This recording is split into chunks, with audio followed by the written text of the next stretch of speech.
Este servidor se ha dado a la tarea de, a modo de descansar, revisar muchas biografías, ¿no?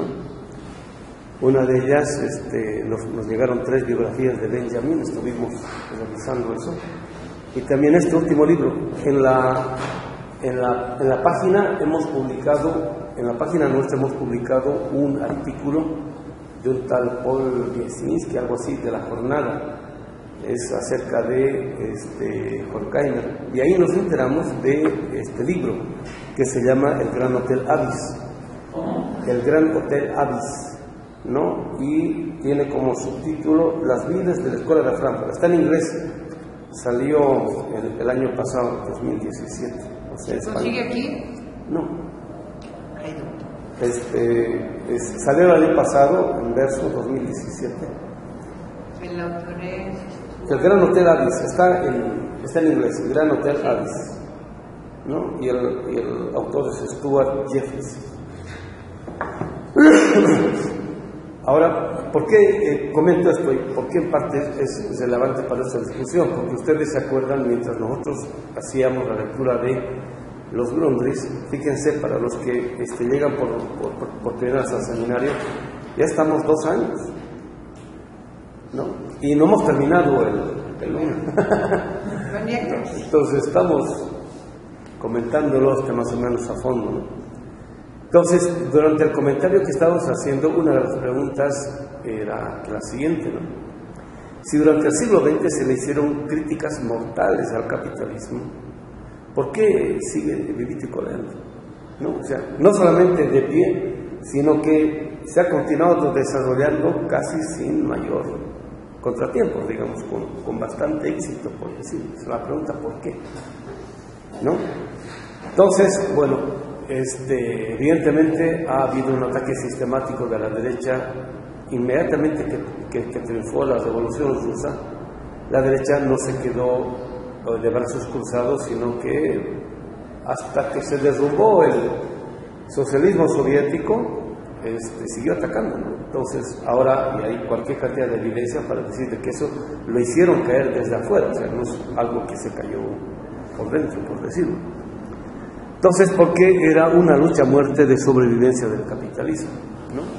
Pero bueno, decir eso, no ha triunfado el socialismo porque ha atacado a la derecha o al capitalismo, es decir la verdad a medias, porque también hay una relativa responsabilidad de la izquierda, ¿no? Entonces, parte de eso fuimos poco a poco nosotros descubriendo y entendiendo qué es aquello que había pasado, ¿no? Porque es que al final, digamos, la izquierda quedó entrampada en el proyecto de la modernidad, digamos que es el desarrollo cultural e histórico del capitalismo como momento económico de la modernidad, ¿no? Y esto tenía que ver con un tipo de crítica que se academizó, que, digamos, le hizo cosquillas, digamos, al capitalismo, pero que no logró trascenderlo, por decirlo, ¿no? Entonces, por eso es que parte de las críticas que nosotros le hacíamos, o de las preguntas que le hacíamos al máximo del siglo XX cuando trabajábamos este texto, era, bueno, ¿cuál es ahora la naturaleza del pensamiento crítico, ¿no? En parte porque ha fracasado y en parte que es aquello que debiera seguir haciendo para poder trascender realmente al capitalismo, ahora que hay cualquier cantidad de evidencia para demostrar de que es factiblemente inviable. Pero sigue, ese es el problema, ¿no? Sigue, ¿no? Entonces, bueno, frente a eso, ¿qué hacemos? Entonces, en este librito, que a mi cruz está duro, yo supongo que va a levantar muchas ronchas, ¿no? Está diciendo algunas cosas que en parte aquí ya las hemos estado insinuando, por decir, ¿no?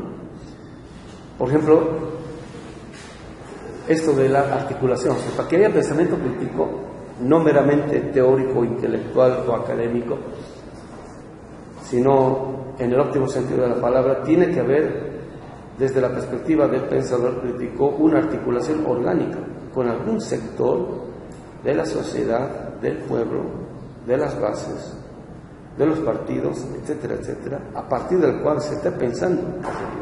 Si no hay esa articulación orgánica, está difícil, ¿no? Entonces, el pensamiento deviene en meramente intelectual o intelectualoide, ¿no? Muy bonito, digamos, para las academias, pero que deja en última instancia intacta a la realidad, ¿no? Entonces, esta biografía apunta en ese sentido, ¿no? Digamos, le da palo a la Escuela de Frankfurt, pero duro. Y para nosotros, la Escuela de Frankfurt ha sido un paradigma de lo que debiera ser el pensamiento crítico, ¿no? De hecho, a la primera generación de la Escuela de Frankfurt se la ha tomado como la heredera del pensamiento crítico de Marx en el siglo XX, ¿no?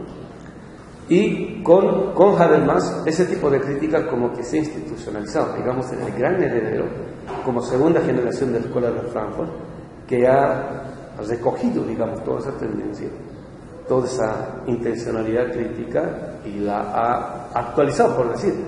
Pero lo que nosotros ya veíamos era que con Habermas, el pensamiento crítico dejaba de ser crítico, ¿no? O si no, se convertía en una crítica pertinente al capitalismo y a la modernidad. En ese sentido decíamos que el discurso filosófico de la modernidad de Habermas es una celebración de la modernidad, ¿no? Y nosotros, a partir de las lecturas que tenemos, no solo de Dussel, sino también de Hinkeland, y también desde el trabajo que estamos haciendo con los pueblos originarios, nosotros ya hace tiempo estamos diciendo que hacer una crítica del capitalismo sin hacer una crítica paralela de la modernidad es una ingenuidad, ¿no? O sea, ya tenemos cualquier cantidad de argumentos al respecto. Y ahora no traje, pero después voy a traer una biografía que acaba de salir de Habermas en inglés. Es un chonchonote ahí grande donde, pues ahorita, digamos, Habermas se lleva todas las flores de lo que un intelectual crítico debiera ser. Todas las flores. Ustedes van a ver los títulos que le ponen a Habermas hoy, ahora, está vivo todavía Habermas. En vida le publican una biografía comparable a la de Adorno. De hecho, él, ¿cómo se llama? El autor de esa biografía sobre Habermas, ha hecho una biografía de Adorno. Ya está en español, y yo lo vi en las librerías. Como este servidor no simpatiza mucho con Adorno, por eso no lo compré. Entonces, en esa biografía ya se ve de que Habermas se asimiló, está asimilado, y es celebrado por toda la academia, porque justamente a la academia le permite el lugar cómodo de la academia para hacer crítica sin que se toquen sus intereses en última instancia. Es una crítica cómoda, digamos, pertinente al sistema, y el sistema financia y paga muy bien eso, ¿no? Y por eso en parte veíamos cómo es que no solamente Habermas había abandonado a Marx, sino que esto, en el trabajo que hicimos con Dussel sobre la obra de Marx, ya se veía que Habermas no conocía Marx, ¿no? Habermas tiene un librito publicado con el título de algo así como La reconstrucción del materialismo histórico, que junto con Teoría y Praxis reúne muchos trabajos de la juventud de él, en la cual él mismo dice, es una revisión bibliográfica. Es por decir, va agarrando autores centrales de la modernidad europea y en torno de muchos comentarios muy actualizados, y él va, digamos, como que saldando cuentas con autores. Y esos libros se han convertido algo así como en canónicos, ¿no? Por decir, digamos, ¿no? Yo quiero saber quién es Benjamin, ¿no? Entonces voy a ese capitulito que sobre Benjamin ha escrito Habermas, ¿no? Y si no sé Benjamin, pues wow, ¿no? Sí, no tomo, digamos, eso que dice en serio. Y ahora yo estaba releyendo eso, ¿no? Y me empezó a matar de risa, pero en todo aspecto se nota una total ignorancia de Habermas respecto de Benjamin, ¿no? Y son textos que él escribe mientras está haciendo la maestría y el doctorado, ¿no? Y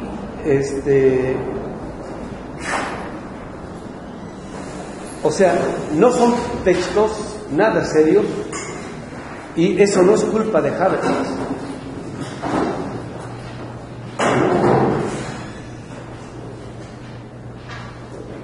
Son textos nada serios que él ha escrito por decir recensiones mientras está haciendo la maestría y el doctorado. Si le piden, escríbame un trabajo sobre Smith o sobre Hayek, van y lo escriben y lo presentan. Ahí está bien, cumple la forma de todo eso. Pero como él, después de ser el entre comillas, discípulo de Adorno, y es famoso, entonces quieren empezar a publicar cosas y le piden, entonces él da y lo publican y lo toman como si fuese la gran obra, por decir. Y déjenme decirles que gran parte de la izquierda, del pensamiento crítico, se ha formado, intelectualmente hablando, con esos libros, con esas recensiones bibliográficas de Harvard, ¿no? Y que él mismo dice, así con prudencia, bueno, son trabajitos que he hecho cuando era chavo, ¿no? Si digamos, no son de gran relevancia por decir, pero todo el mundo los tomó como si fuesen, wow, así los textos, los escritos. Y ahí se ve ya, digamos, la gran, ¿cómo se llama? El gran giro conservador, por decir, ¿no? Pero que en parte empieza a heredar de acá, ¿no? Para que no se escandalice mucho, voy a leer algunas cositas nada más, ¿no? Entonces, con la gran advertencia esta de que este servidor es un pésimo traductor. Pero las interpretaciones que hago de mis traducciones suelen ser interesantes. Por eso me animo más a...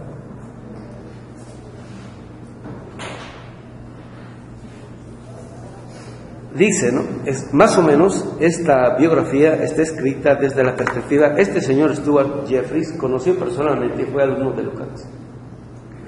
Lukács, George Lukács. ¿Saben quién es Lukács? Ustedes no ven. Bueno. Entonces, cuando Lukács estaba empezando a trabajar y a producir el gran pensamiento, y paralelamente por otro lado estaba la Rosa de Luxemburgo, que eran, digamos, las grandes luminarias, con Karl Korsch, en la parte occidental de Europa, ¿no? En relación al socialismo soviético, empieza a surgir la Escuela de Frankfurt, ¿no? Y Lukács también, de origen judío, igualito que Rosa Luxemburgo, ¿no? Entonces, ya está institucionalizándose la Escuela de Frankfurt, ¿no? Entonces, le preguntan a Lukács, y le dicen, ¿no? ¿Y usted qué opina de los de la Escuela de Frankfurt?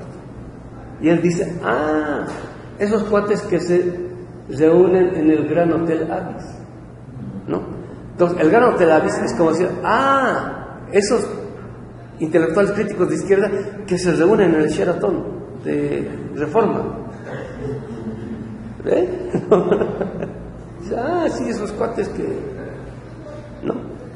Ahora, fíjense.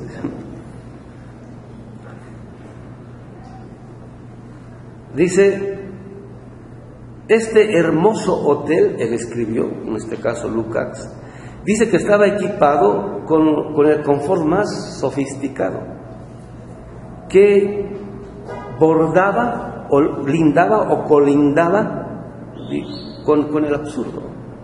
O sea, un lujo llevado hasta el absurdo, por decir. Anteriores residentes de este hotel habían sido, dice, pensadores pesimistas como Schopenhauer. O sea, eran, ¿cómo se llama? Clientes del lugar. Quien, según Lucas, dice, sufrían de tal modo el mundo que tenían que tomar distancia respecto del mundo y por eso se iban a alojar al Gran Hotel Abyss, donde tenían, dice, la contemplación diaria que ofrecía el Hotel Abyss, dice, entre la excelente comida y el entretenimiento artístico, ¿no? Entonces, ahí se iban a reunir los que lo de fama.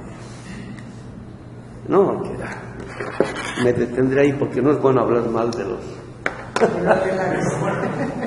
¿no? Entonces dice Lukács, dicen, Estos cuates, bueno, yo estoy agarrando esto y lo estoy llevando un poquito más allá para que se entienda. Dice, no, hasta Lukács y Rosa Luxemburgo, Marx o el pensamiento marxista siempre estuvo ligado a las bases. O sea, cualquiera que intentaba pensar a Marx estaba ligado a sindicatos, a partidos políticos, a la clase obrera, al pueblo, a los etcétera, etcétera. Dice, con la escuela de Frankfurt, con los miembros de la escuela de Frankfurt, por primera vez, los que dicen ser marxistas se van a reunir al Gran Hotel Avis. O sea, se separan de las bases. O sea, el pensamiento deja de ser orgánico. Y, bueno, están al principio en el Hotel Avis, ¿no? Pues después de eso se van a la escuela. Es un edificio lindo, ¿no?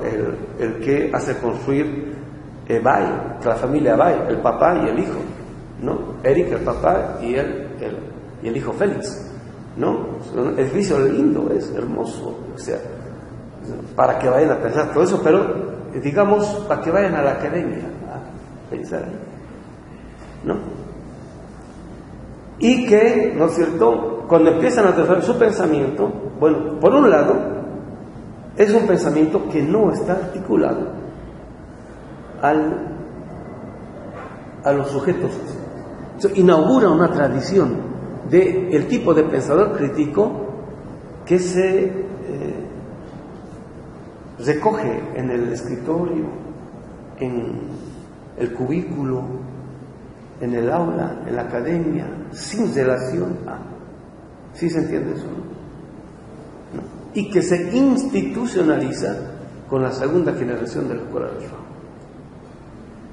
Y ese tipo de pensamiento hereda la izquierda en el siglo XX, después de la Segunda Guerra Mundial. Y en parte por eso estamos como estamos. ¿Sí se entiende esta historia? ¿Qué estoy queriendo decir? ¿No? Entonces, por eso, esto va a... ¿no? Entonces, por eso siempre nuestra insistencia, y siempre decía esto que decía Zimmermann, ¿no?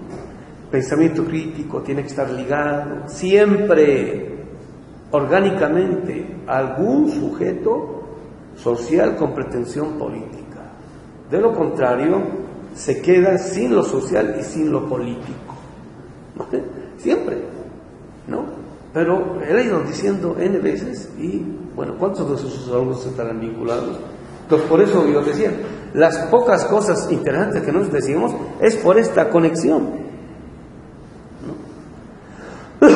Bueno, ahora, con esta biografía de Habermas, eso ya se ve.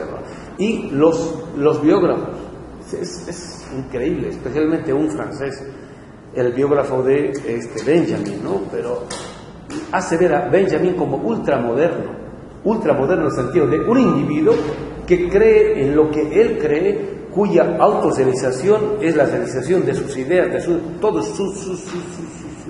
y con la salida nada, ¿no? Y mientras va describiendo eso, va mostrando cómo es que no es así, y él mismo no se da cuenta, ¿no? Cómo es que un pensador es pensador cuando está comprometido literal y radicalmente con la realidad, y no solamente con sus sueños, con sus preocupaciones, con sus intereses, etcétera, etcétera. ¿No? Es el tipo que trasciende, digamos, su mera subjetividad, ¿no? Entonces, si antes teníamos un relativo respeto por la primera generación de la escuela de Frankfurt, porque ya empezaron ¿se acuerdan de este tipo de comentarios que poco a poco empezaba a hacer, ¿no? Por ejemplo, caso de, bueno, acá Habermas, Horkheimer y Adorno quedan mal parados. Marquinhos ya más o menos, por el compromiso que tuvo con el levantamiento de los estudiantes del 68, ¿no? Tanto, ¿cómo se llama? Habermas, Horkheimer como Adorno estuvieron prácticamente en contra, ¿no? Entonces, aquí, por ejemplo, hay unas citas de Adorno. Ah, ya, aquí está.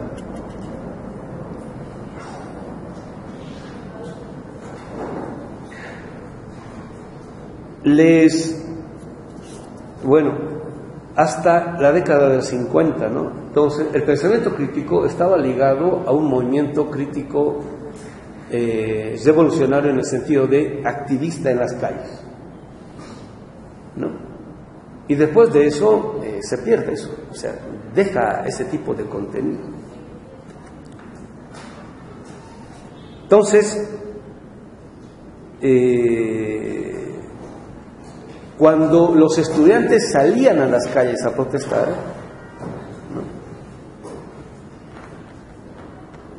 no salía ni Marcuse, perdón, ni Adorno ni Horkheimer. En cambio sí salió Marcuse, ¿no? Y por eso dice que ponían, especialmente en California, los estudiantes, letreros de las 3 M's, Marx, Mao, Marcuse, ¿no? Las 3 M's, o sea, los grandes activistas, todo eso. En cambio, cuando les reclamaban ¿cómo se llama?, a Horkheimer y Adorno, ellos en defensa afirmaban posiciones cuasi heideggerianas, en el siguiente sentido. Por ejemplo, para Adorno, dice: el activismo denigra al pensamiento. Entonces, pensar requiere mucho trabajo. Y esto también algo práctico. ¿Se acuerdan de, cómo se llama el francés? Althusser, ¿no? Que recuerda palabras de Althusser, ¿no? Para Adorno, pensar más que estar parados en las barricadas era el acto radical de verdad, ¿no? O sea, estar pensando, eso es más radical que estar en las barricadas. Quien piensa ya ofrece resistencia, o sea, soy un gran resistente, estoy pensando, ¿no? Es más confortable nadar a favor de la corriente, en el sentido de todos ahí hay que ir a las calles, es lo que dicen aquí, a luchar, todo, es la corriente, ¿no? Entonces dice, creer que eso es bueno, es confortable. Bueno, todo el mundo dice que hay que ir a las calles, vamos a las calles, es confortable, dice. Y él dice que lo más fuerte es estar en contra de la corriente. O sea, no hay que salir a las calles, hay que estar en el acto radical, que es pensar, etcétera, etcétera. Entonces dice, está citando a Adorno, dice, ¿no? Las barricadas, él argumentaba, que dice, son ridículas en contra de quienes administran las bombas, ¿no? Entonces hay que criticar a quienes producían las bombas, todo eso, pero bueno, será una labor más académica, etcétera, etcétera, ¿no? Entonces, bueno, fundan la condición de posibilidad de el sentido de un tipo de lo que podía significar pensamiento crítico, y que en parte nos ha quedado hasta el día de hoy, ¿no? Digamos, como parte de la domesticación del pensamiento crítico. Entonces, ahora, como ha crecido nuestra sospecha o pregunta, con ese tipo de intencionalidad vamos a volver al comentario con Marx, ¿no? Que es un poco lo que estábamos haciendo, ¿no? En el sentido de que, bueno, es un poco lo que decíamos, ¿no? Podemos estar subjetivamente en contra del capitalismo y en los actos estar a favor de él. Entonces veíamos eso a partir de la dialéctica producción-consumo, ¿se acuerdan? Y eso le sigue dando más y más frutos, por decir ahora, ¿no? Entonces, vamos a continuar así en ese sentido, ¿no? Entonces, ahora como este semestre va a ser el último de los Grundrisse, entonces yo voy a avanzar ya no paso a paso, sino a grandes saltos, ¿no? Me voy a ir saltando para tratar de terminar. Y creo que lo fundamental, digamos, como que lo hemos tratado en detalle. La próxima sesión voy a traer un librito que es compendio de unos 25 artículos más o menos. Son trabajos sobre los Grundrisse. Y digamos es lo último que es del 2013 más o menos. el libro este.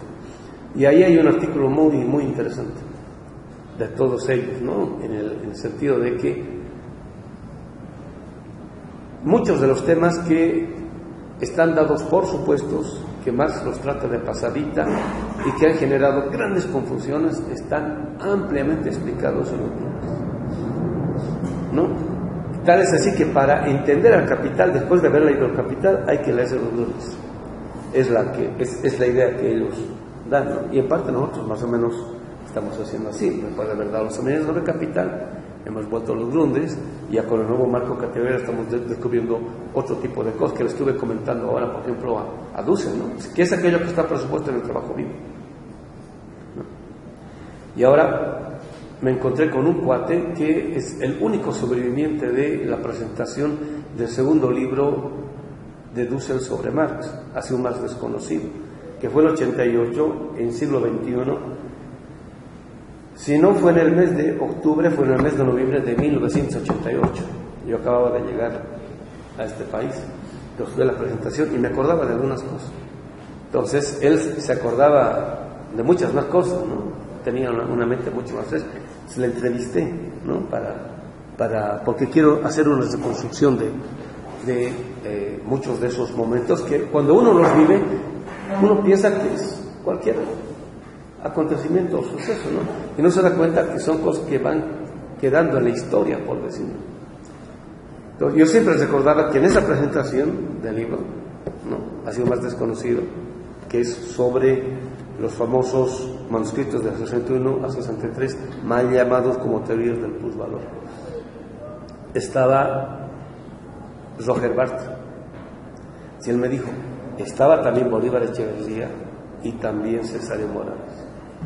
Entonces, yo me acordaba bien de lo que dijo Roger Bartra, y él se acordaba bien de lo que dijo Bolívar Echeverría, ¿no? Y él me dice, bueno, yo fui ahí porque yo estaba estudiando economía, ¿no?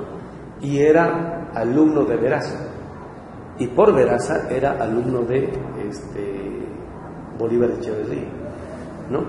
Entonces, yo era un tipo muy inquieto, entonces por eso me metí yo a los cursos de Dussel, porque yo quería conocer más el Capital y la cosa. Se acordaba siempre de una serie de detalles. Uno de esos detalles es el siguiente, lo que este servidor recuerda. Roger Bartra negaba rotundamente que en la obra de Marx fuese central el concepto de trabajo vivo. Eso no existe. No, pero si Dussel tratando de argumentar, dice no. Dije que no, así no. Así fue, así, pero no. Y con Bolívar Echeverría fue, bueno, entonces, lo que dice el cuate, ¿no? El comentario de Bolívar Echeverría fue que dice, ¿no? Este libro se llama así un Marx desconocido, ¿no? Como si hubiesen cosas desconocidas. Y no hay nada. Es más, de la constitución fundamental del Capital se olvidó, ¿no? Entre valor y valor de uso. Aquí no dice absolutamente nada. No tiene nada de, ¿cómo se llama? De desconocido, ¿no? Y a partir de la lectura que estamos haciendo, nosotros descubrimos de que esa es una de las contradicciones de las cuales trata Marx, pero no es la única ni es la más relevante, ¿no? Entonces tiene que ver qué es aquello que está presupuesto en la producción, no solamente de la mercancía capitalista y del dinero capitalista, sino también del capital. Y es el trabajo vivo. Y hasta ahí llegó Dussel y descubrió Dussel y le ha dado grandes beneficios. Entonces, lo que nosotros estamos descubriendo es qué es aquello que está presupuesto en el trabajo vivo. O sea, que hemos seguido remontándonos hasta lo que está presupuesto en el trabajo vivo, ¿no? Y entonces, estuve platicando, bueno, Dussel estuvo mal, octubre, parte de noviembre, y ya en diciembre ya pudimos platicar mejor, en enero. Entonces ya le comenté las hipótesis y me decían, no, pues a nosotros nos pasó esos detalles. ¿Se acuerdan la reflexión de la semilla que hicimos, compañeros? ¿No? Es claro eso. ¿no? Entonces, bueno, a partir de la semilla, ¿qué es aquello que está presupuesto en la semilla? ¿No? No es solo una semilla que cae, por decir, ¿no? ¿Y qué quiere decir? Es un poco lo que poníamos, el ejemplo del capital. O sea, el libro del capital es un objeto, es una mercancía, ¿no? Entonces, dice Marx respecto de el capital, ¿no? El capital, o sea, ya producido, ¿no? En cuanto se ha cosificado como producto, ya está muerto, ¿no? Entonces, dice Marx, el capitalista tiene que hacerlo revivir. La única forma de hacerlo revivir es otra vez metiéndole, inyectándole trabajo vivo. Y entonces revive, entonces sigue el proceso de valorización. Entonces, ¿qué pasa con el libro, el capital? ¿No? O sea, como objeto. Es un coágulo también, es una mercancía, coágulos. Lo ha publicado siglo XXI o, ¿cómo se llama el fondo? Por ganancias. No lo han publicado porque son buenos cuates, ¿no ven? Sino quieren ganar también. Entonces ya nos llega ahí el coágulo, ¿qué hacemos? ¿No? Le ponemos trabajo vivo. Cuando le ponemos trabajo vivo con otro tipo de intencionalidad, se vive el texto y nos empieza a hablar. Es la relación sujeto-sujeto, cuando vamos más allá de la relación sujeto-objeto. Bueno, todos con los que estoy platicando, no, ya. Ahora, o sea, a esos detalles ya no llegamos, ¿no? Porque, digamos, no había marco categorial, etcétera. Entonces, en nuestro caso sí hay, y así sucesivamente. Bueno. Entonces, con todo ese nuevo impulso, ¿no? Nos acaban de volver a invitar a Berlín para mayo, el congreso de ¿qué significa ser marxista hoy? ¿No? Otra vez vuelvo a decir, este video hasta ahora no ha publicado nada de Marx, ya nos están invitando. Entonces vamos a llevar esta hipótesis, ¿no? Entonces ahora, para continuar, porque el tiempo siempre es nuestro enemigo, nos vamos a saltar, fíjense, ¿no? Decíamos, los manuscritos, el primer borrador del Capital son los manuscritos llamados Grundrisse, escritos entre julio-agosto de 1857 y marzo de 1858, ¿no? Entonces nosotros estamos en febrero del 2018, 160 años después. Entonces, el cuaderno que estamos comentando fue escrito, está anotado acá, dice, por la pluma de Marx, diciembre de 1858. ¿No? Estamos 160 años después. Perdón, diciembre de 1857. Estamos, febrero. En invierno estuvo escribiendo, lo terminó en marzo. Y después de eso se puso a redactar la contribución, ¿no? Para poder publicarlo. Empezó con la redacción y salió 1959, la contribución, ¿no? Entonces me voy a saltar directamente a la página 553, porque ¿se acuerdan que he comentado una vez la página 362, donde Marx llega a una conclusión hermosa? Está genial, ¿no? Entonces, como esta...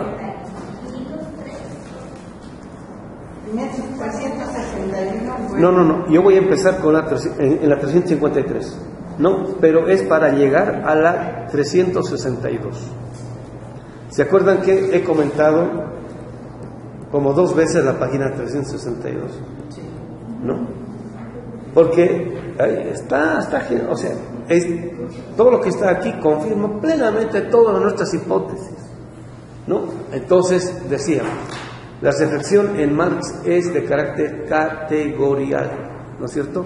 No es solamente conceptual.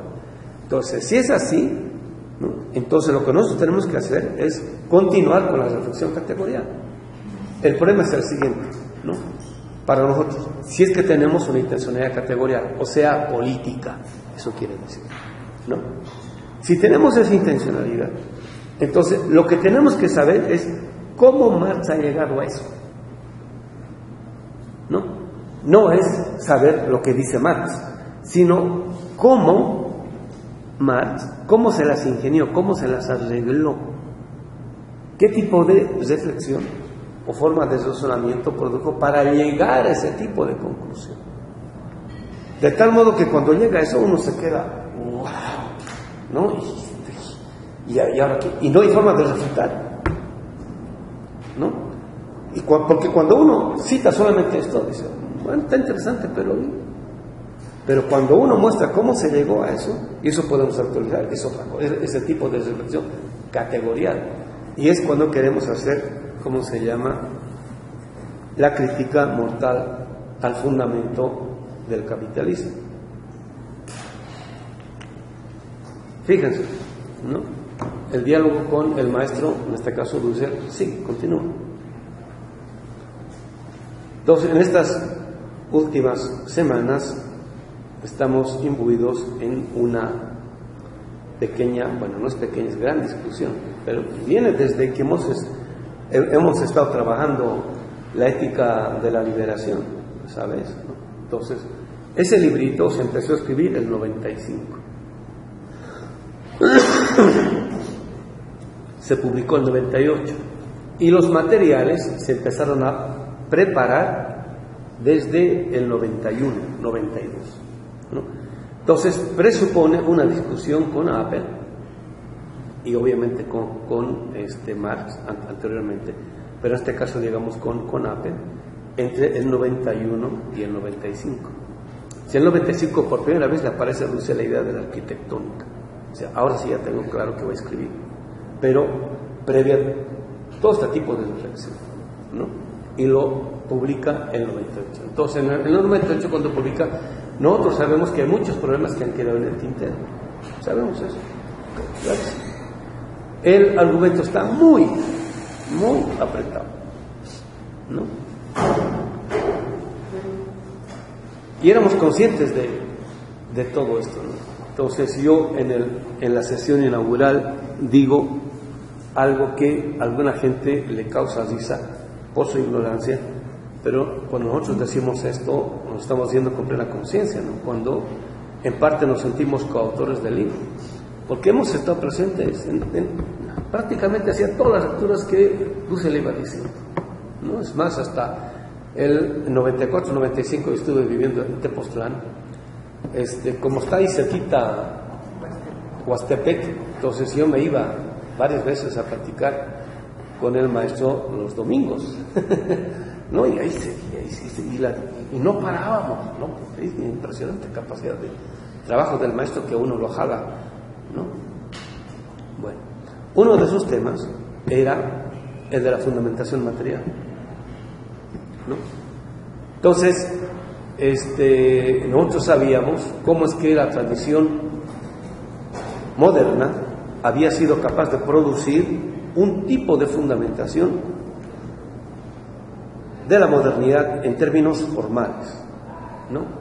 Y que explícitamente este tipo de fundamentación empieza con Kant, ¿no? Una fundamentación lógico-argumentativa formal, sin contenido, ¿no? Que remata, ¿no?, en un hacerle el giro lingüístico y hermenéutico a Kant por Apple, ¿no?, el famoso giro pragmático, en la cual la fundamentación sigue siendo formal, pero está bien sofisticada, está muy bien fundamentada por eso, ¿no? Es el principio formal. Entonces, frente a ello, nosotros, los del tercer mundo, ¿se acuerdan, no? Esta discusión que tenemos con los marxistas del antropoceno, ¿no ve? Esta es una discusión así a varias bandas, ¿no? O sea, acaba de salir un artículo de un tal Acosta, es un ecuatoriano, está bien el dato del cual él, digamos, parte, ¿no? Está poniendo en tela de juicio esta idea, ¿no?, digamos, de que esta época sea antropocénica, ¿no? Entonces es una forma muy fácil de querer renombrar a las cosas, ¿no? Y sobre eso agarran marxistas dicen, no, pues hay que partir del antropoceno y afirmar esto, la crítica, etcétera, etcétera. Entonces, el detalle que suelta es el siguiente, fíjense. Se le llama antropoceno a la época en la cual el ser humano ahora está literalmente destruyendo todo. Es el ser humano que está destruyendo. Y el último informe de Oxfam confirma, etcétera, etcétera. Entonces, agarra este autor y dice, y pone las IES sobre la mesa en el siguiente sentido, y que va en la perspectiva de lo que siempre trabajamos, ¿no? Decir el ser humano es una abstracción, es una afirmación de tipo formal, o sea, sin contenido. O sea, agarra a todo ser humano como si fuese lo mismo, y no es lo mismo, ¿no? Entonces dice, el informe de Oxfam dice que el 10% de la humanidad, o sea, de la población, produce el 50% de la contaminación a nivel mundial. O sea, es todo el ser humano. Y de ese 50%, el 35%, el tipo de contaminación que se produce, destructor del ecosistema, es el ejército norteamericano. Y que el 50% de la humanidad apenas produce el 10% de contaminación. ¿Quién es el que está contaminando? Primer mundo. Y las grandes empresas, todo ser humano es falso. Entonces, la racionalidad formal es encubridora. Entonces, para ir más allá del encubrimiento de la racionalidad formal, necesitamos una fundamentación del principio material, pero que no sea formal.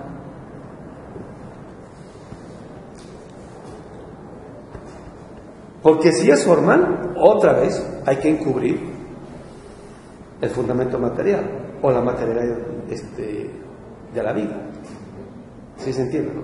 Entonces, lo primero que hay que hacer es poner ahora en evidencia al fundamento material, ¿no? Y cuando sacamos el fundamento material, la fundamentación formal se cae.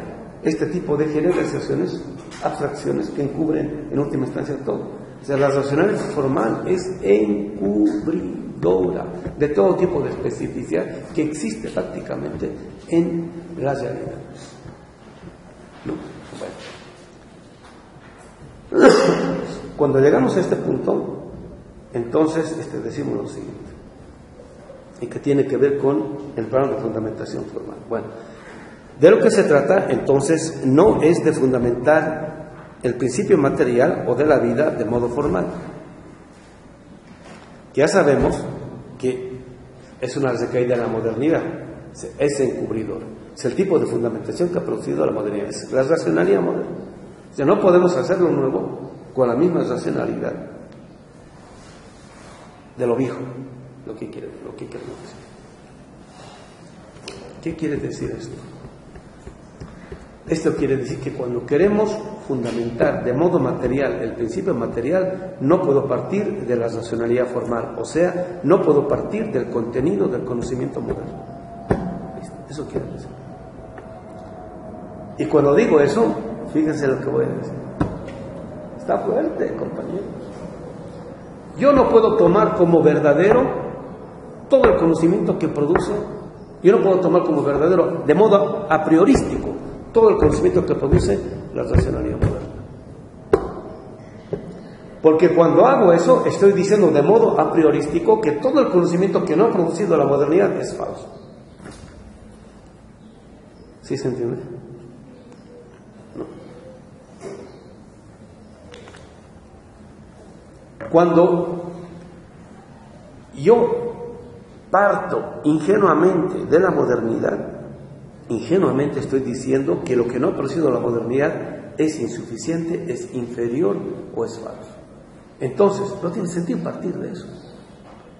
O sea, a priori, el fundamento lo sigo dejando intacto. ¿Sí se entiende, compañeros?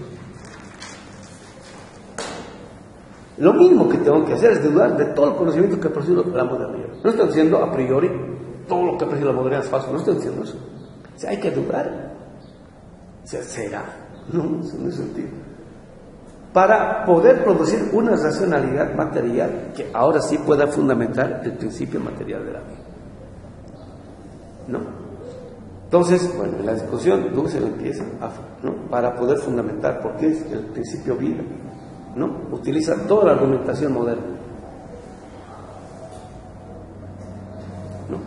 Les voy a poner dos ejemplitos para que se entienda, ¿no? Dice el texto mítico, místico, llamado Biblia, de que en el principio Dios creó los cielos y la tierra, después de eso al ser humano, todo eso, ¿no? Entonces, el sentido común, digamos, no, pues es imposible, no es como la cosa que es. Bueno, viene la ciencia y dice, ¿no? Hace millones de años, no recuerdo exactamente la cantidad de millones de años, ¿no? Pero por ahí, digamos, esto era un planeta como cualquier otro planeta, no había. Y de pronto, hace como 140 millones de años, apareció una célula, ¿no? Que se empezó a complejicar, etcétera, etcétera. Y después de eso aparecieron la vida, los microbios, ¿no? Los virus, ¿no?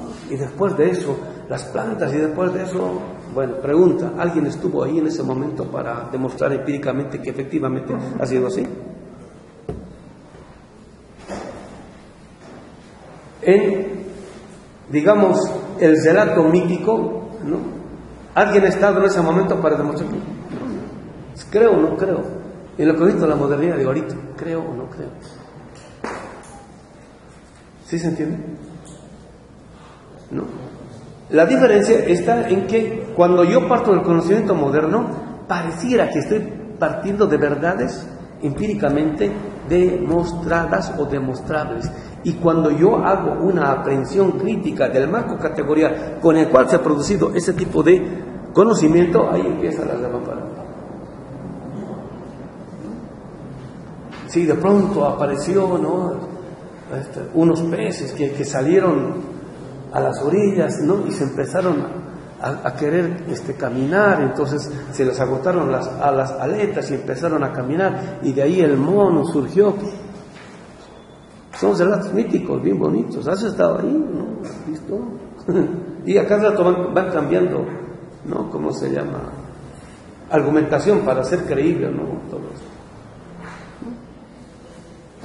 Entonces llega un punto en el cual uno dice, tienes que haber sido ingenuo para poder creer todo este tipo de relatitos, ¿no? Gracias a los cuales no has estado ahí, ¿no? La ciencia médica, ¿no? ¿Cómo se llama? La naturaleza es objeto, ¿no? No tiene sentido todo eso, pero en el momento del conocimiento, ¿no? Estaba platicando con los dentistas. La naturaleza es sabia, ¿no? Es bien sabia, sabe la naturaleza, ¿no? Entonces, los dientes de abajo tienen 2 raíces, ¿no? Porque están ahí incrustados, no sé. En cambio, los de arriba tienen 3. ¿Por qué? Como están arriba, se pueden caer, entonces necesitan 3. Entonces, la naturaleza es sabia, entonces ella misma dice. ¿Y cómo sabes eso? Que la naturaleza dijo, estos cuates van a tener dientes, entonces hay que ponerles 3 raíces, porque si no se le puede caer. ¿No que es objeto? ¿Sí se entiende? O sea, cuando uno le pone sospechómetro, aparecen cualquier cantidad de autocontradicciones. Entonces, por eso el problema es tener argumento para saber cómo es que se ha llegado a una conclusión, o a una afirmación, o a un tipo de conocimiento. Esa es la especificidad de la reflexión categorial. ¿Sí se entiende, compañeros? ¿No? Entonces, yo me he saltado acá porque, fíjense, ¿cuántas veces los marxistas, recurriendo a Marx, han repetido silogismos a partir de Marx, que no los ha conducido a nada más que a repetir literalmente lo que Marx estaba diciendo, y de ahí no han sacado ninguna conclusión? Y de pronto aquí Marx va mostrando cómo es que a partir de, pues no es un silogismo, evidentemente sí tiene que ver una correlación interrelacional, y de pronto las conclusiones que saca, ¿cómo ha llegado a eso? Primero. Segundo, ¿cómo es que los marxistas, habiendo partido de este mismo conocimiento, no han llegado a las mismas conclusiones? ¿Sí se entiende? Y a las cuales no estamos llegando, y hay cualquier cantidad de evidencia al respecto. ¿Y cómo es que lo mismo podemos seguir haciendo con la obra de Marx? Ese es el problema. Entonces, de pronto, Marx no se quedó en 1883, sino que sigue. O sea que deja de ser un mero objeto, se transforma en algo moviente. ¿Sí se entiende? Estoy haciendo una reflexión así en general de todo lo que hemos estado pensando este fin de año, ¿no? Y bueno, principios de año, para reintroducirnos en la temática. Porque, como dicen aquí en México, yo creo que va a estar las sesiones más picudas.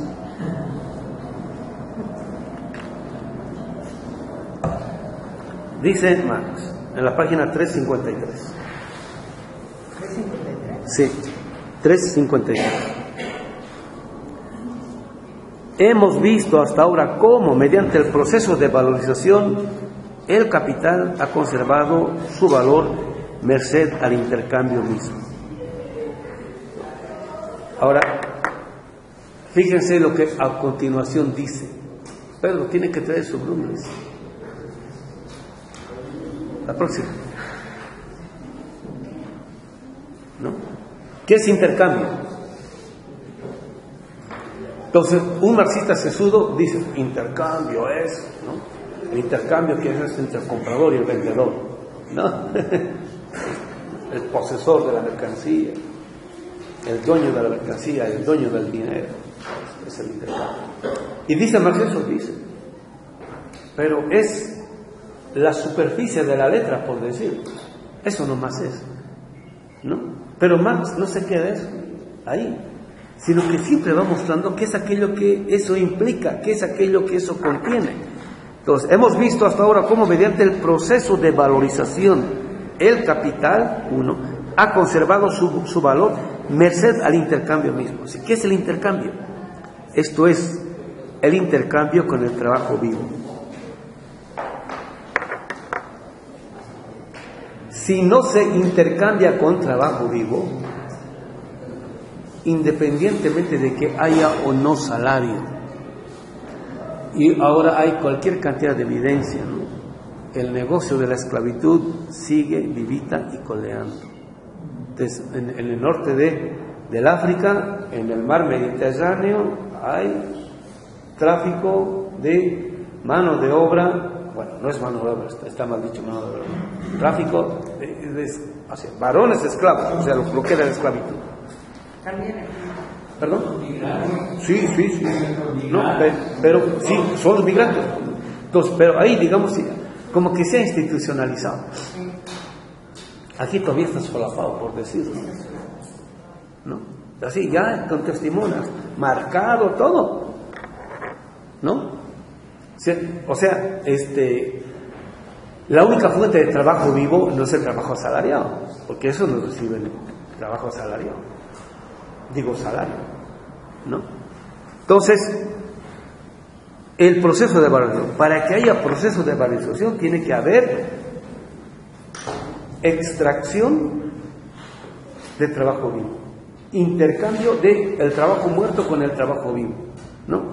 El capital o un centro de producción o la mercancía tiene que entrar en relación de nuevo con el trabajo vivo para que exista el proceso de valorización. O sea, si no hay vida, y el trabajo vivo, el trabajador como trabajo vivo, no me acuerdo dónde haya, es uno de estos textos, ¿no? De estos marxistas, así los super ultras renombrados, dicen, ¿no? En los Grundrisse, Marx es todavía bien ambiguo, porque no nombra bien trabajo asalariado, trabajo abstracto, trabajo vivo, trabajo... Varias cosas nombra, dice, no es claro. No se da cuenta que son categorías distintas, ¿no? Que hemos estado viendo nosotros, ¿no? Que después, ya, como uno ya conoce, ya se mata de risa. Cuando uno no conoce, ¿no? Los toma como si fuesen los marxistas, estos cuates, ¿no? Y no son pues, no, son nomás pose, ¿no?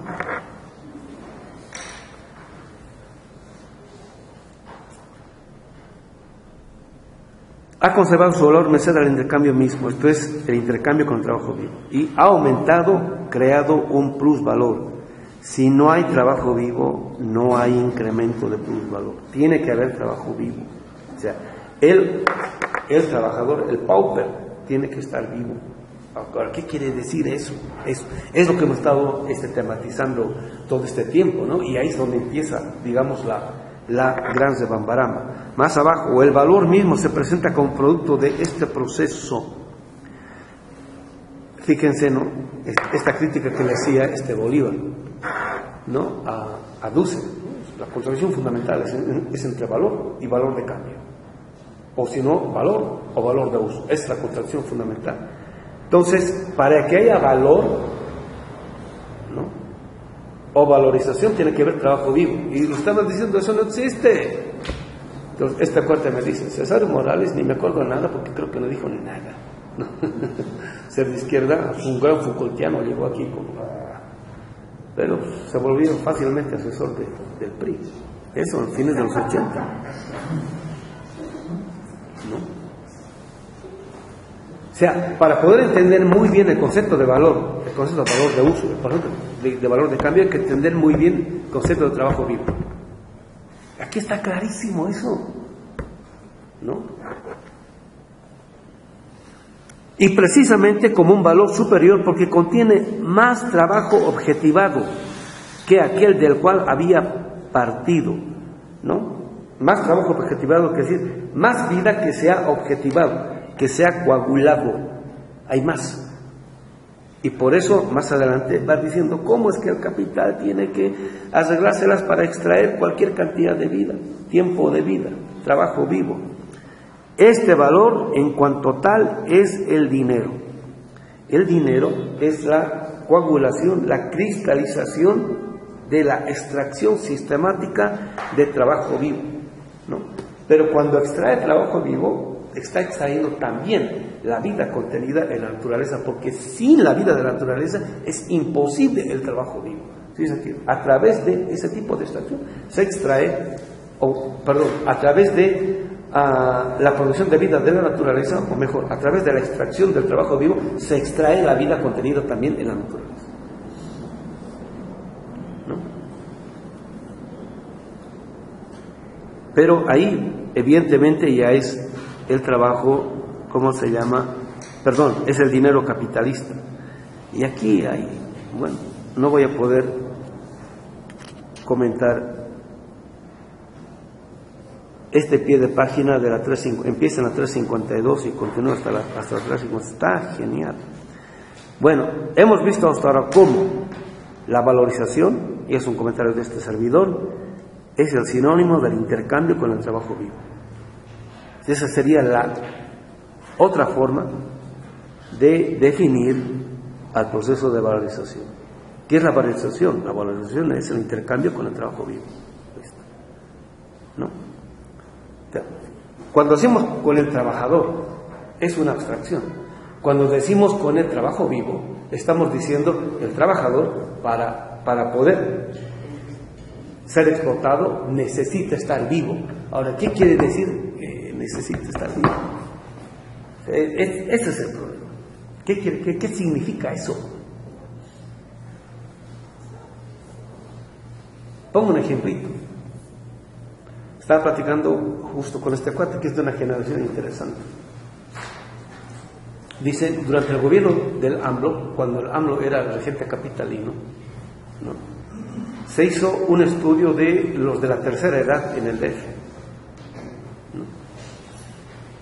Porque había el proyecto de darles una renta, etcétera, etcétera. Entonces los de la tercera edad eran de 70 años para arriba, ¿no? Y de pronto descubrieron que había gente de 100 años para arriba.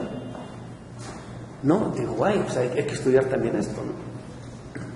Entonces, metieron un proyecto para estudiar a este tipo de gente, y entonces la gente que estaba a cargo de este tipo de estudio y llegó al gobierno, bueno, cuando terminó el AMLO, Ebrard fue el que continuó, ¿no?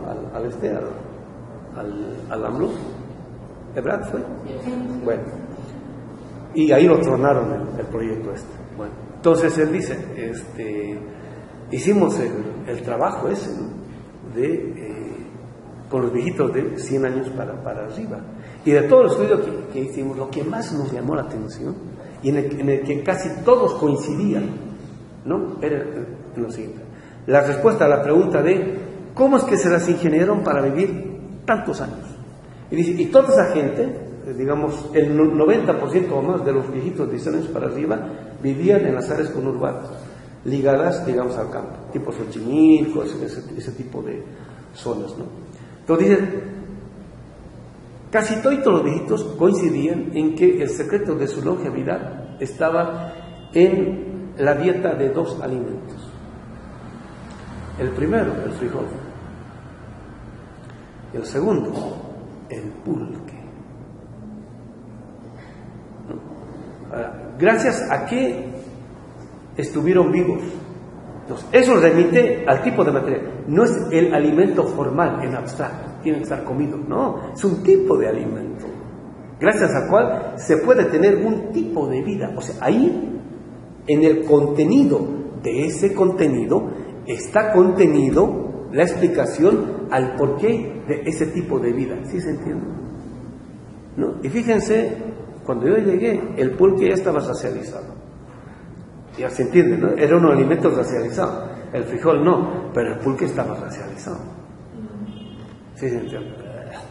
Digamos, baba de indios, por decir algo así, ¿no? Entonces, decir el trabajo vivo nos remite a ese tipo de relaciones gracias a las cuales es posible ir más allá de una mera descripción del tipo de producción que está haciendo el capital. La página 355. Estoy en, bueno, es el primer párrafo, 2, 4, 6, en la 355. Suceda esto o no, en todo caso, la desvalorización constituye un elemento del proceso de valorización, lo que ya está implícito en que el producto del proceso, en su forma directa, no es valor, sino que tiene que entrar nuevamente en la circulación para realizarse en cuanto tal.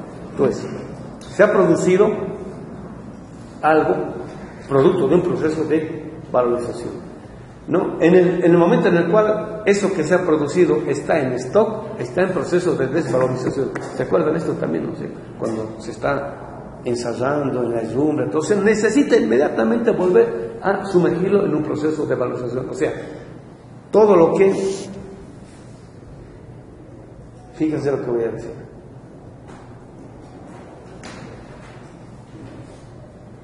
todo lo que tiene vida gracias a la explotación de la vida tiene poca vida. Entonces, por eso necesita estar otra vez chupando vida para seguirse viviendo. En cambio, cuando consumo lo que tiene vida, que no es producto de la explotación, tanto del trabajo humano como de la naturaleza, eso tiene más tiempo de vida. ¿Sí se entiende, compañeros? Que vamos a seguir con el argumento, vamos a volver una y otra vez. Por eso el problema de el capitalismo de producir una mercancía eterna. El caso de la Coca-Cola o del agua embotellada, ¿no? Sí, saben que el agua embotellada no es buena para la vida, ¿no? Porque está sin minerales y los minerales son fundamentales.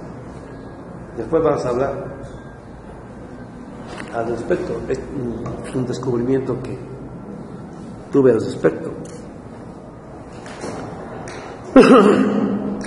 Esto es como algo que no se valoriza mientras no entra el intercambio. Aquí está diciendo por qué es que necesita producir sistemáticamente no solamente mercado, sino incremento del mercado. El acrecentamiento del mercado, no, pero si de modo universal, mejor. En el siguiente paso, sigue 355, en el proceso de producción mismo, dialéctica de la producción-consumo, que es aquello que produce la producción capitalista. Ese es el problema. En el proceso de producción mismo, donde el capital estaba presupuesto continuamente como valor, ¿no?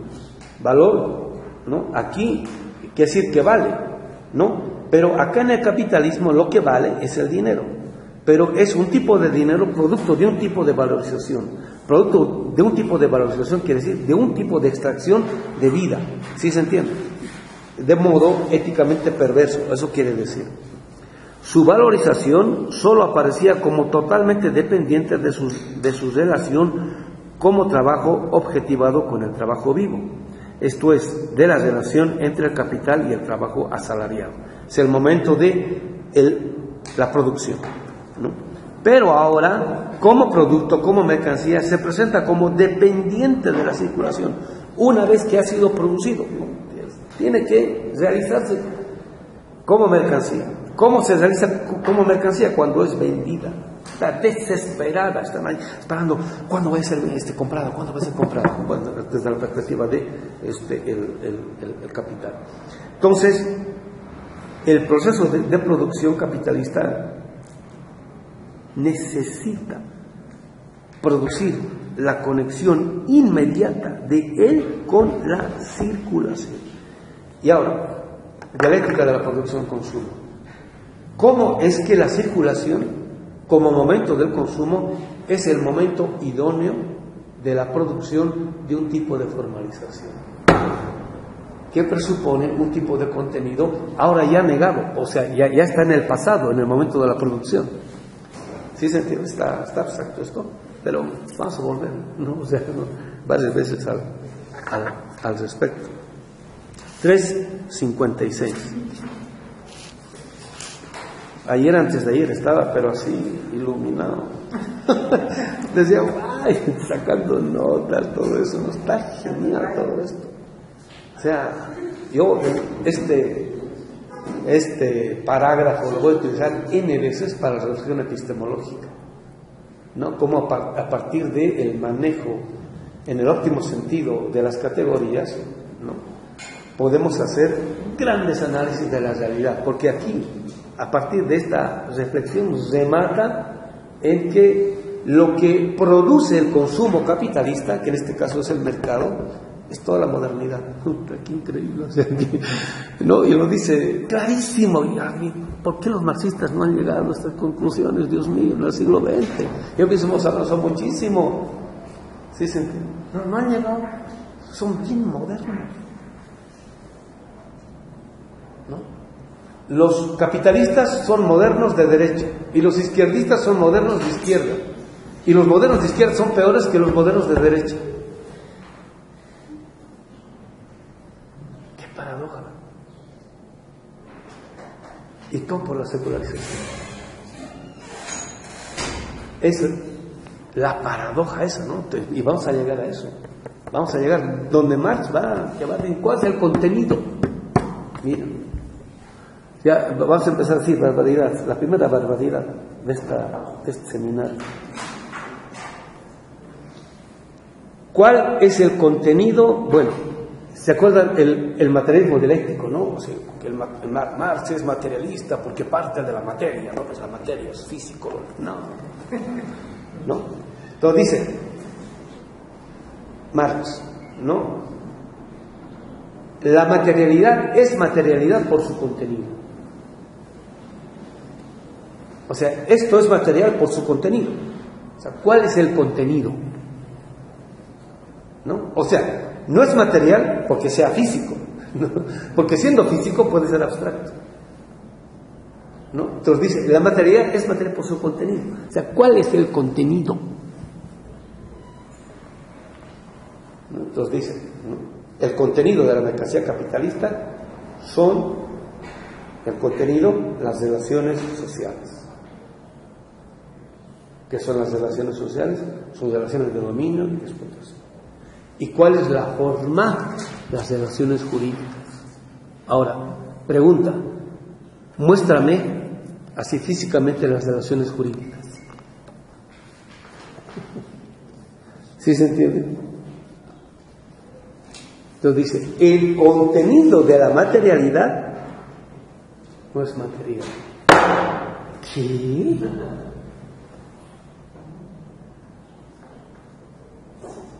Entonces, cuando la materialidad no tiene contenido, es como un cadáver. Ahora, fíjense la metáfora, ¿no? Un cuerpo sin alma o sin capacidad de respiración es un cadáver, pues. ¿No ven? ¿Por qué está vivo? Lo que hace que esté vivo, a ver, muéstramelo, tócalo, ese es el contenido. ¿Sí se entiende? O sea, el contenido de la materialidad, gracias a lo cual aparece como material, no es material, pero su forma de constitución es material. ¡Wow! ¿Sí se entiende, compañeros? Bueno, todo esto se va a ir iluminando. Ahora, los pueblos originarios, esto, ¿no? Acaba de aparecer un libro sobre los apaches mexicanos. Eso hay que... ¿Cómo se llama? No sé cómo se llama, pero la nota está en la jornada de ayer, ¿no? Como los apaches, ¿no? Mexicanos. De Chihuahua hacia la Mesilla y toda esa parte de norte de Sonora es tierra. Es tierra. Hemos trabajado. Nunca fueron vencidos o sometidos por los españoles. No, o sea, nunca fueron colonizados. Los tipos resistieron hasta el final. Entonces, quien escribe la historia es un capitán español. Debe ser 1550, por ahí debe ser, ¿no? El tipo estaba fascinado, el capitán español, estaba fascinado de cómo es que todo en los apaches era sagrado, religioso. Hasta la guerra eran experiencias religiosas. Y el historiador dice, cuando yo llegué a ese archivo, porque es un documentalista, ¿no? Estaba con D igual 154, algo así, ¿no? Se puso a leer, el tipo se puso a llorar. Entonces dice, decidí darle la voz a los apaches. Ese es el contenido, gracias al cual impacta la subjetividad del español. Que se convencieron que los iban a aniquilar los blancos, decidieron vivir en los blancos, se robaban a las mujeres blancas, las embarazaban, y ahí viven, no sabemos más. Joaquín Terrazas, hermano de Luis Terrazas, fue el que aniquiló a los últimos apaches en territorio chihuahuense, época de un Porfirio. Y a Juan Manuel Ortiz, que fue un asesino de apaches, cuando lo agarraron vivo, los apaches le dijeron, muerte tú no, lumbre, y lo quemaron vivo. Y hay un pueblo que se llama Marco Ortiz, cerca de los Casablanca, Chihuahua. Es una historia perdida, que no hemos conocido. Bueno, es parte del contenido, pues, ¿no? que hay que trabajar, pensar, etcétera, etcétera. Se nos está acabando el tiempo. Entonces, estaba en la 355. En el proceso de producción mismo, su valorización solo aparecía como totalmente dependiente de su relación como trabajo objetivado con el trabajo vivo. Esto es, de la relación entre el capital y el trabajo asalariado. Pero ahora, como producto, como mercancía, se representa como dependiente de la circulación. Y entonces aquí empieza una reflexión relativa a no solamente el consumo, sino el tipo de circulación que la mercancía hace al interior del mercado, de tal modo de que ese tipo de circulación y o consumo produce ahora. Bueno, lo que dice acá, ¿no? El capital crea así la sociedad burguesa. ¿No? Por primera vez la naturaleza se convierte puramente en objeto para el hombre. Todo eso se ha producido materialmente. Entonces, pero yo quiero llegar paso a paso a eso, porque es una forma epistemológica de cómo es que el pensamiento dialéctico razona a la hora de producir conocimiento. ¿No? Entonces, ya hemos abandonado el ámbito de la producción, ahora estamos sumergiéndonos en el ámbito de la circulación. O sea, de la producción estamos haciendo el consumo.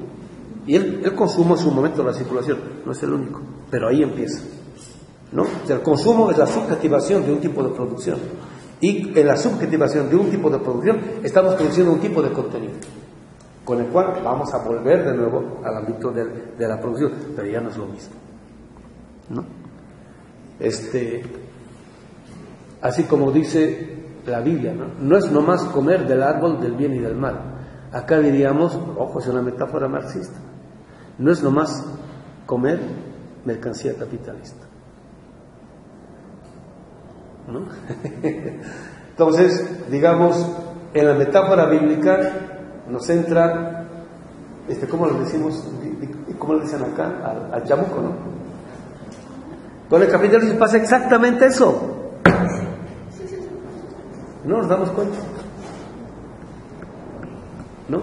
Entonces, eso se produce no en la producción, eso se produce en el consumo, pero en el consumo de ese tipo de producción. ¿Sí se entiende? ¿No? Y estamos conviviendo con otras formas de producción que nosotros podemos realizar de otro modo para ir más allá, porque necesitamos dotarnos de otro tipo de contenido, ¿se acuerdan? ¿No? Esta reflexión es relativa a la constitución de, ¿cómo se llama?, de el momento informativo contenido en las neuronas, ¿no? ¿Qué tipo de contenido informativo? A veces confundía con informático, pero no es informático, es informativo. El contenido informativo y el contenido energético. ¿Qué tipo de contenido informativo vamos a llenar ahora? ¿No? De tal modo de que sea el contenido ahora de las neuronas, para poder actualizar de otro modo a lo que sea la realidad. Yo me voy a detener acá, fíjense. Yo pensaba avanzar ampliamente todo esto, pero fíjense, otra vez estamos volviendo a caer en nuestras malas costumbres. Sí. Bueno, entonces vemos la siguiente sesión.